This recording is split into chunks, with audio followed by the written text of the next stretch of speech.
তো এখন তো ভালো রকমের ঠান্ডা পড়ছে এবং লাস্ট ভিডিওতে একজন কমেন্ট করেছে যে গোপালকে প্রতিদিন স্নান না করিয়ে গা মুছিয়ে দেওয়া যায় কিনা।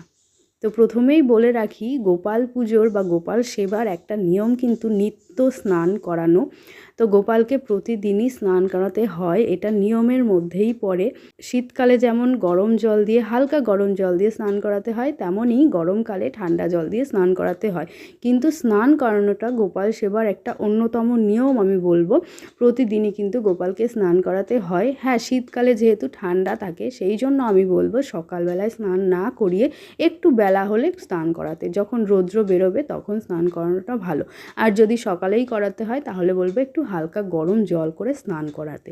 তো যাই হোক, গোপালকে কিন্তু প্রতিদিনই স্নান করাতে হয়। কেউ যদি গোপালকে গা মুছিয়ে দিয়ে থাকো তো আমি বলবো একটু সময় বের করে গোপালকে স্নান করিয়ে দাও। খুব অল্প পরিমাণে জল দিয়ে হলেও একটু স্নান করিয়ে দাও। প্রয়োজনে একটু গরম জল বা একটু বেলা হলে স্নানটা করাও, সেই ক্ষেত্রে আমার মনে হয় ভালো হবে। আর গা মুছিয়ে দিতে যেটুকু সময় লাগবে আমার মনে হয় সেইটুকু সময়ে একটুখানি জল দিয়ে গোপালকে স্নান আমরা করিয়ে দিতেই পারি। তো যাই হোক, আশা করছি তুমি তোমার প্রশ্নের উত্তর পেয়ে গেছো। ভিডিওটি ভালো লাগলে একটা লাইক করে দিও। ধন্যবাদ। রাধে রাধে।